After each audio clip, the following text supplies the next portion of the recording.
आप सभी को मेरा नमस्कार। विवेकानंद जी के आत्मकथा में आज के अध्याय का शीर्षक है आदि मठ बरानगर और मेरा परिव्राजक जीवन। आखिरकार एक दिन मेरे गुरुदेव का प्रयाण काल उपस्थित हुआ। हम सबने मिलकर यथासाध्य उनकी सेवा की। हम लोगों के खास बंधु बांधव नहीं थे। ऐसे सब अद्भुत चिंतन में आस्था रखने वाले तरुण लोगों की बात को भला कौन सुनता। उस जमाने में भारत में नौजवान कुछ भी नहीं थे। एक बार जरा सोचकर देखें कि लोगों के सामने 12 नौजवान बड़े बड़े आदर्शों की बात कर रहे हों और उन आदर्शों को उन लोगों ने अपने जीवन में उतार लेने का दृढ़ संकल्प किया हो। उन दिनों सभी उन पर हंसते थे और वही हंसी धीरे धीरे गंभीर विषय में परिणत हो गई। बकायदा अत्याचार शुरू हो गया। हंसी ठिठोली जितनी प्रबल हो चुकी थी, उतने ही दृढ़ प्रतिज्ञ हो उठे। ठाकुर कहा करते थे, प्रातः संध्या मन खूब सत्व भावनापन्न हो रहता है और उसी वक्त एकाग्र मन से ध्यान करना चाहिए। ठाकुर के प्रयाण के बाद हम सब बरानगर मठ में कितना कितना जप ध्यान किया करते थे। हम सब भोर 3 बजे जाग जाते थे। शौच आदि के बाद कोई नहाकर, कोई बिना नहाए ही ठाकुर घर में जाकर जप ध्यान में डूब जाता था। उन दिनों हम सबके मन में वैराग्य भाव पूर्णतः जन्म ले चुका था। यह संसार है या नहीं, इसकी बिल्कुल सुध ही नहीं रहती। शशि स्वामी रामकृष्णानंद 24 घंटे ठाकुर की सेवा में ही तल्लीन रहता था। वह घर की मालकिन जैसा था। भिक्षा करके ठाकुर के भोग राग और हम सब के खाने पीने का जुगाड़ करता था। ऐसे भी दिन गुजरते थे जब सुबह से लेकर 4-5 बजे तक जब ध्यान जारी रहता था। शशि खाना लिए देर देर तक बैठा रहता और अंत में किसी तरह खींच घसीट कर हमें जब ध्यान से उठा देता। ओह, शशि की निष्ठा का क्या कहना। हम सब ठहरे साधु सन्यासी लोग, मांग मूंग कर जो आता था उसी में चला जाता। खर्च वर्च के अभाव की वजह से कभी कभी हम मठ बंद कर देने के लिए बहस भी करते थे, लेकिन शशि को इस बारे में किसी हाल भी राजी नहीं करा पाया। शशि हम सबके बीच सेंट्रल फिगर था, केंद्रीय व्यक्ति। किसी किसी दिन मठ में इतना अभाव हो जाता था कि कुछ भी नहीं होता था। भीख मांगकर चावल आता था तो नमक नहीं होता था। किसी किसी दिन केवल नमक भात पर गुजारा करना पड़ा। फिर भी किसी को कोई शिकायत नहीं होती थी। जब ध्यान की प्रबल धुन में हम सब उन दिनों केवल गोते लगा रहे थे। तेला कूचों के जंगलों के जंगली पत्ते उबालकर सिर्फ नमक भात पर महीने महीने तक गुजारा होता रहा। आहा, क्या दिन थे वे। यह सब कठोरता देकर भूत भी भाग खड़ा होता, मनुष्य की तो बात ही क्या। वैसे ये बात ध्रुव सत्य है कि किसी के भीतर अगर वस्तु हो तो हालत जितनी भी प्रतिकूल हो, उतनी ही भीतरी शक्ति का उन्मेष होता है। लेकिन अब जो मठ में खाट बिछावन, खाने पीने आदि का बंदोबस्त हो सका है, उसका कारण है हम सब ने जितना सहा है उतना वे लोग क्या सह सकते हैं जो आज सन्यासी बनने आते हैं। हमने ठाकुर का जीवन देखा है, इसलिए दुख कष्ट की उतनी परवाह नहीं करते थे। आज के लड़के अपने को उतना कठोर नहीं बना सकते, इसलिए रहने के लिए थोड़ी सी जगह और मुट्ठी भर अन्न का बंदोबस्त कर दिया गया। मोटा भात, मोटे कपड़े पाते रहे तो लड़के साधन भजन में मन लगाएंगे और जीवन मात्र के हित साधन में अपना जीवन अर्पित करना सीखेंगे। प्रश्न, मठ में ये सब खाट बिछावन देखकर बाहरी लोग कितना कुछ कहते हैं। तो कहने दो ना, हंसी मजाक में ही सही, यहाँ के बारे में एक आध बार सोचेंगे तो जरूर। शत्रु भाव से जल्दी ही मुक्ति मिलेगी। ठाकुर के देह त्याग के बाद सभी लोगों ने हमें त्याग दिया। उन लोगों ने हमें गरीब छोकरे मानकर हमें छोड़ दिया। लेकिन बलराम, सुरेश मास्टर और चुन्नी बाबू, ये लोग ही विपत्ति में हमारे साथी रह गए। अस्तु, इन लोगों का ऋण हम सब कभी भी नहीं चुका सकेंगे। उसके बाद दारुण दुख में दुःसमय आ पहुंचा। हमारे लिए भी यह, अन्यान्य भाइयों के लिए भी। मेरे लिए ये कैसा दारुण दुर्भाग्य था कि एक तरफ तो मेरी माँ और भाई थे। उन दिनों पिता की मृत्यु के कारण हम सब चरम दारिद्र्य में फंसे थे और अधिकतर दिन हमें बिना खाए रहना पड़ता था। एकमात्र मैं ही उनका भरोसा था। जो सहायता के योग्य था। मेरे सामने उन दिनों दो दो दुनिया थी। एक तरफ माँ भाइयों को फाके करते हुए देखता रहता था और दूसरी तरफ ये विश्वास करता था कि गुरुदेव श्री रामकृष्ण की भावधारा भारत और विश्व के लिए कल्याणप्रद है। इसीलिए इस आदर्श को विश्व में प्रचार के कार्य में परिणित करना ही होगा। दिन पर दिन, महीने दर महीने यही द्वंद्व चलता रहा। कभी कभी लगातार 5-6 दिनों तक प्रार्थना करता रहा। उफ, कैसी हृदय वेदना थी। उन दिनों मैं भीषण यंत्रणा महसूस किया करता था। जवान हृदय का स्वाभाविक स्नेह मुझे आत्मीय लोगों की ओर खींच रहा था। अति प्रियजन की दुर्दशा मुझसे सहन नहीं हो रही थी। ऐसा कोई भी नहीं था जो मुझे सहानुभूति देता। बालक की कल्पना के प्रति भला कौन सहानुभूति जताता? जिस कल्पना के लिए इतना कष्ट झेलना पड़ा, उस कल्पना के प्रति कौन संवेदना जताता? केवल एक व्यक्ति, श्री माँ शारदा के अलावा किसी को भी मुझसे सहानुभूति नहीं हुई। इस एक जन की सहानुभूति ही मेरे लिए आशा और आशीर्वाद लेकर आई। वे श्री रामकृष्ण की सहधर्मिणी थी। वे इन बालकों के आदर्श के प्रति सहानुभूति रखती थीं। हालांकि उनकी कोई आर्थिक क्षमता नहीं थी, तो वे तो हम सबसे भी ज्यादा दरिद्र थीं। खैर, जो भी हो, हम सब संग्राम में कूद पड़े। मैं मन प्राण से ये विश्वास करता था कि ये भावधारा एक दिन समग्र भारत को युक्ति परायण कर देगी और यही भावधारा विभिन्न देश और विभिन्न जातियों का कल्याण साधन करेगी। इसी विश्वास से मेरे मन में इस स्थिर विश्वास ने जन्म लिया कि इस सपने को नष्ट होने देने के बजाय कुछ एक लोगों का दुख वरण करना बेहतर है। एक माँ और दो दो भाई अगर मरते हैं तो क्या फर्क पड़ता है? यह भी तो त्याग है, इसलिए त्याग करो। त्याग के बिना दुनिया का कोई कार्य संपन्न नहीं होता। अपनी छाती चीरकर हृदपिंड का बाहर निकालना होगा। यह रक्त सिक्त हृदय वेदी पर उत्सर्ग करना होगा, तभी तो महत् कार्य सिद्ध हो सकता है। इसके अलावा और कोई राह है ही क्या? ऐसी कोई अन्य राह कोई भी नहीं खोज पाया। आप लोगों में जिसने भी इस महत् कार्य साधन किया हो, मैं कहता हूँ वह सोच कर देखे। कितना विराट मूल्य है ये, कैसी भीषण वेदना है ये। हर जीवन में हर सफलता के पीछे कैसा भयानक दुख भोग है। हम नौजवानों के दिन इसी तरह से गुजरने लगे। अपने आसपास के सभी लोगों से केवल अपमान और लांछन ही मिला। दर दर भीख मांगकर अन्न जुटाना पड़ता था। यहाँ वहाँ दो एक टुकड़ रोटी मिल जाती थी। कोई एक अति पुराना टूटा फूटा घर रहने के लिए जुट गया। वहाँ फर्श पर जहरीले सांप रेंगते रहते थे, मगर कम किराए का घर पाकर हम सभी उसमें रहने लगे। इसी तरह कई साल गुजर गए। इस दौरान समस्त भारत का पर्यटन कर डाला। उद्देश्य था कि धीरे धीरे इस भावधारा के प्रचार की कोशिश। 10 वर्ष गुजर गए, मुझे कोई आलोक रेखा नजर नहीं आई। बार बार हताशा जागती रही। लेकिन एक चीज ने हम सबको आशान्वित कर रखा था। वह थी परस्पर के प्रति हमारा अगाध विश्वास और गहरा प्यार। मेरे चारों तरफ लगभग 100 स्त्री पुरुष थे। कल अगर मैं साक्षात शैतान भी बन जाऊं, फिर भी वे लोग यही कहते कि हम सब अभी जिंदा हैं। हम तुम्हारा त्याग नहीं करेंगे। यह प्यार ही मेरे लिए परम आशीर्वाद था। दुख सुख में, दुर्भिक्ष यातना में, शमशान में, स्वर्ग या नरक में जो भी मुझे त्याग ना करे, वही तो बंधु होता है। यह बंधुत्व क्या तमाशा है? ऐसे बंधुत्व की शक्ति के बल पर तो मोक्ष लाभ भी संभव है।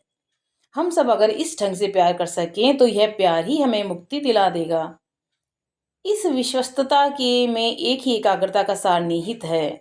अगर किसी में यह विश्वास, वह शक्ति, वह प्यार मौजूद हो तो दुनिया में उसे किसी देवार्चन पूजन वंदन की जरूरत ही नहीं।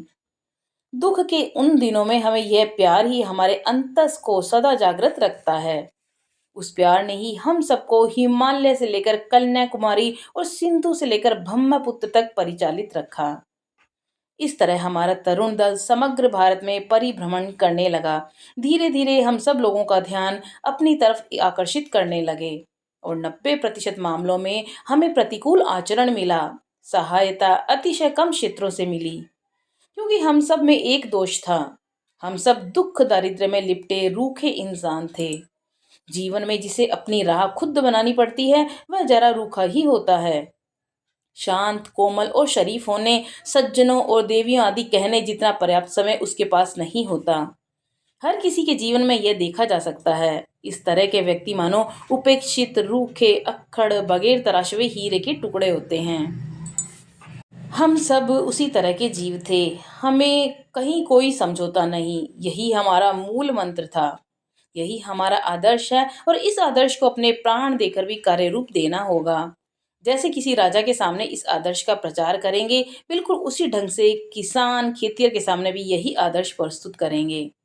जाहिर है कि हमें विरोध झेलना पड़ेगा, लेकिन हमें याद रखना होगा कि यही जीवन का अनुभव है। अगर कोई सच ही दूसरों की मंगल कामना करता है, तो चाहे दुनिया उसके विरुद्ध खड़ी हो जाए, उसका कोई कुछ भी नहीं बिगाड़ सकता। आपकी ताकत के सामने लोग परास्त होकर ही रहेंगे। अगर कोई मन से पूरी सच्चाई से निस्वार्थी हो और स्वयं ईश्वर की समूची शक्ति उसमें जागृत रहकर समस्त बाधा विपत्ति चूर चूर कर देती है। उन बालकों का झुंड ऐसा ही था। वे लोग नीरे शिशु की तरह प्रकृति साम्राज्य में सदा प्रस्फुटित पवित्र प्राण थे। गुरुदेव कहा करते थे कि भगवान की वेदिका पर मैं बिना सूंघे हुए फूल और स्पर्श न किए हुए फल ही निवेदन करना चाहता हूँ। महापुरुष की वह वाणी हमें संजीवित किए रहती थी। पूरे 10 वर्ष बिना किसी आशा, बिना रोशनी के ही गुजर गए। इसी बीच मेरा स्वास्थ्य गिरने लगा।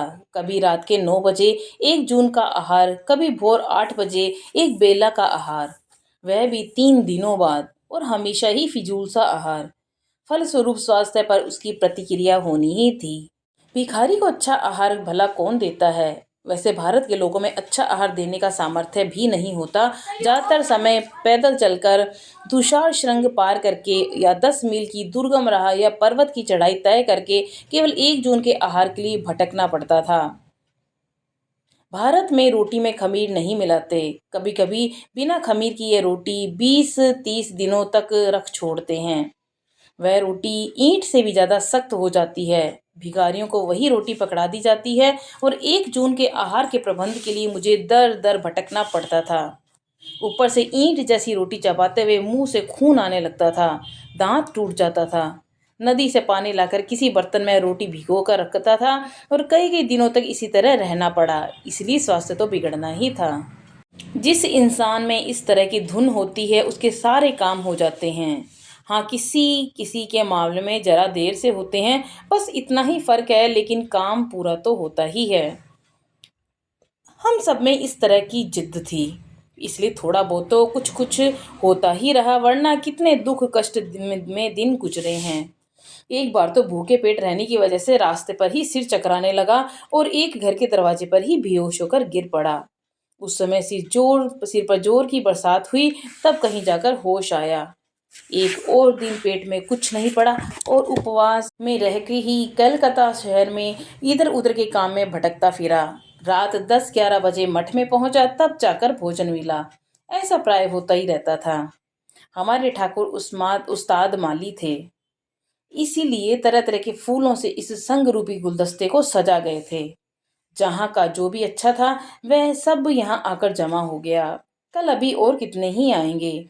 ठाकुर कहा करते थे, जिसने एक दिन भी ईश्वर को अकपट निश्चल मन से याद किया, उसे यहाँ आना ही होगा। यहाँ जो लोग रहते थे, सब एक एक महासिंह थे। जो लोग मेरे पास सिमटे सिकुड़े रहते हैं, उन सबको तू मामूली इंसान मत समझना। यही लोग जब बाहर निकलेंगे, तब इन्हें देखकर लोग चैतन्य होंगे।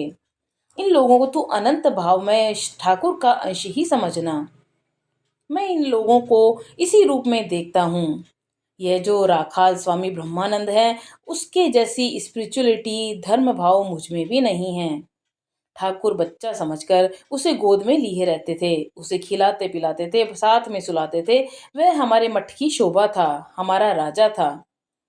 इस बाबूराम स्वामी प्रेमानंद, हरि स्वामी तुरानंद, शारदा स्वामी त्रिगुणातीतानंद, गंगाधर स्वामी अखंडानंद और शरत स्वामी शरदानंद, शशि स्वामी रामकृष्णानंद और सुबोध स्वामी सुबोधानंद आदि जैसा ईश्वर विश्वासी तुझे दुनिया भर में शायद नहीं मिलेगा। ये लोग धर्म शक्ति के एक एक केंद्र जैसे हैं और समय आने पर उनमें भी शक्ति का विकास होगा। एक दल लोगों का सृजन करना होगा जो लोग मतों की भिन्नता के बावजूद आपस में अविच्छेद स्नेह प्यार के सूत्र में आबद्ध रहें। यह क्या विस्मयकारी नहीं है? भगवान ईसा के सभी शिष्य सन्यासी थे। शंकर, रामानुज, श्री चैतन्य, बुद्ध देव के साक्षात कृपा पात्र सभी संगी सर्वत्यागी सन्यासी थे। ये सभी सर्वत्यागी सन्यासी परंपरा क्रम में जगत में ब्रह्म विद्या प्रचार करते आ रहे हैं।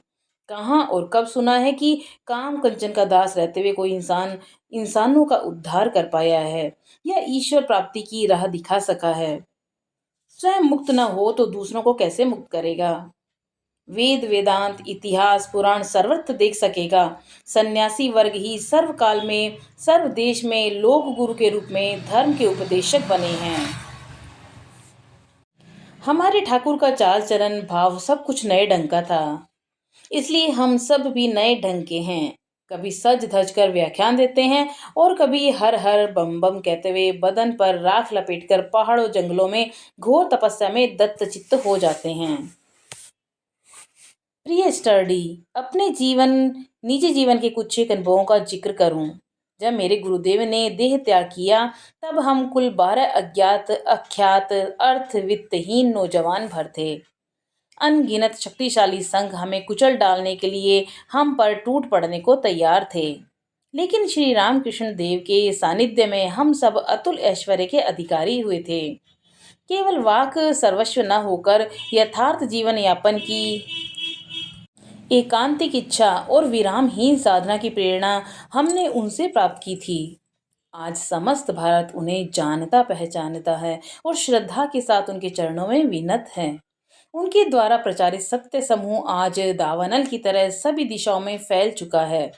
10 वर्ष पहले उनके जन्मोत्सव पर 100 लोग भी जुटा नहीं पाया था, लेकिन पिछले वर्ष 50,000 लोग उनके जन्मोत्सव पर एकत्र हुए। उन दिनों उनके भाव और उपदेशों का प्रचार करने वाले उपयुक्त लोग कम ही थे। गृहस्थ भक्तों के अलावा उनके कई नौजवान शिष्य थे। उन शिष्यों ने अपना घर बार त्याग दिया था और गुरुजी के कार्यों को जारी रखने के लिए तैयार रहते थे। उन्हें दबाए रखने की कोशिशें की गई, लेकिन उन लोगों के सामने जो महान जीवनादर्श था उसकी शक्ति के दम पर वे लोग दृढ़ता के साथ खड़े रहे। चूंकि वे लोग वर्षों से दिव्य जीवन के संस्पर्श में आ चुके थे, इसलिए प्रबल उत्साह की आग उन लोगों के अंतस में भी संचरित हो उठी थी। इसलिए वे लोग रंच मात्र भी विचलित नहीं हुए और वे युवक सन्यासी संघ में नियमावली का प्रतिपालन करने लगे। और हालांकि उनमें से बहुतेरे युवक ऊंचे वंश के थे, तथापि जिस शहर में उनका जन्म हुआ उसी शहर की सड़कों पर वे भीख मांगने लगे। शुरू शुरू में प्रबल बाधाएं झेलनी पड़ी, लेकिन वे लोग दृढ़ वृत्ति बने रहे और दिन पर दिन भारत में सर्वत्र उस महापुरुष के उपदेशों का प्रचार करने लगे। अंत में समग्र देश उस महापुरुष द्वारा प्रचारित भाव समूह से भर उठा। मैं किसी प्रकार के गर्व से नहीं कह रहा हूँ, लेकिन याद रखें, मैं आप लोगों को उन मुट्ठी भर नौजवानों के बारे में बता रहा हूँ। आज भारत में ऐसा कोई गांव नहीं, ऐसी स्त्री पुरुष नहीं जो उन लोगों के कार्यों से परिचित नहीं हैं और उन लोगों पर आंतरिक आशीर्वाद नहीं बरसाते। ऐसा कोई दुर्भिक्ष नहीं पड़ा जहां जाकर ये नौजवान सेवा कार्य में नहीं कूदे हों या यथासंभव लोगों की बचाने की कोशिश ना की हो। यह विश्वास मैं दृढ़ता से पोषण करता रहा हूँ और आज भी करता हूँ कि अगर मैं गृह त्याग न करता तो मेरे गुरु परमहंस श्री रामकृष्ण देव जिस विराट सत्य के प्रचार के लिए इस संसार में अवतरित हुए थे वह प्रकाशित नहीं हो पाता। इसके अलावा जो युवक वर्तमान युग की इस विलासिता और वस्तु तांत्रिकता की तरंगों को प्रतिहत करने के लिए पुख्ता बुनियाद की तरह खड़े हैं, उनकी क्या हालत होती। इन लोगों ने भारत का, खासकर बंगाल का अशेष कल्याण किया है। यह तो अभी शुरुआत है। प्रभु की कृपा से ये लोग ऐसे काम कर जाएंगे जिसके लिए समस्त जगत युगों तक उन लोगों को आशीष देगा। इसीलिए एक तरफ भारत और समस्त विश्व के भावी धर्मों के बारे में मेरी योजना है कि जो लाखों लाख उपेक्षित नर नारी दिनों दिन दुख की अंधेरी सुरंग में धीरे धीरे डूबते जा रहे हैं, उनकी सहायता करने या जिनके बारे में सोचने वाला कोई भी नहीं है, उन लोगों में मेरी सहानुभूति और प्यार का प्रसार करना। दूसरी तरफ मेरे जितने भी नजदीकी आत्मीय स्वजन हैं, उन लोगों के दुख और दुर्गति का हेतु बनना। इन दोनों में से मैंने पहले को ही अपने व्रत स्वरूप ग्रहण किया है। बाकी जो कुछ है वह प्रभु ही संपन्न करेंगे। वे हमेशा मेरे साथ साथ हैं, इस बारे में मैं निसंदेह हूँ। जब तक मैं शुद्ध पवित्र हूँ, तब तक कोई भी मेरा प्रतिरोध करने में समर्थ नहीं हो सकता, क्योंकि मेरे गुरु ही मेरे सहाय हैं। भारत के असंख्य नर नारी मुझे समझ नहीं पाते, समझते भी कैसे? उन विचारों की चिंताधारा रोजमर्रा के खाने पीने के बंधे बनाए नियम कानून की परिधि से बाहर नहीं आ पाती। मेरा समादर हो या ना हो, मैंने नौजवानों के इस दल को संघबद्ध करने के लिए ही जन्म लिया है। सिर्फ ये लोग ही नहीं, भारत के नगर नगर में और भी सैकड़ों हजारों युवक मेरा हाथ बटाने के लिए तैयार बैठे हैं। ये लोग दुर्दमनीय लहरों के रूप में समस्त भारत भूमि पर प्रवाहित होंगे। जो लोग सबसे ज्यादा दीनहीन और पददलित हैं, उनके दर दर तक ये लोग सुख स्वच्छन्न नीति धर्म शिक्षा पहुंचाएंगे। और यही मेरी आकांक्षा है, यही मेरा व्रत है। मैं ये लक्ष्य साधना करूंगा, अन्यथा मृत्यु को वरण करूंगा। हमारे संप्रदाय की एक और विशेषता यह है कि अपनी राय या विश्वास हम दूसरों पर थोपने का अधिकार नहीं रखते। हम में से बहुतेरे लोग किसी प्रकार की मूर्ति पूजा में विश्वास नहीं करते। जो गुरु आप लोगों के इतिहास में वर्णित समस्त अवतारी पुरुषों के मुकाबले सैकड़ों गुना अधिक पवित्र हो, तो उस प्रकार के गुरु को अगर कोई विधि विधान से पूजा करे तो इसमें क्या नुकसान है? अगर ईसा कृष्ण या बुद्ध की पूजा करने में कोई नुकसान नहीं है, तो जिस पुरुष प्रवर ने अपने जीवन चिंतन कर्म में लेश मात्र भी कुछ अपवित्र नहीं किया हो, उनकी अंतर्दृष्टि में जन्मी तीक्ष्ण बुद्धि अन्य सभी एक देशदर्शी धर्म गुरुओं के मुकाबले में ऊर्ध्वतर स्तर पर विद्यमान हो, उनकी पूजा करने से क्या नुकसान हो सकता है? आज बस इतना ही। कल के अध्याय का शीर्षक है पारिवारिक मामले की विडंबना। तब तक के लिए नमस्कार।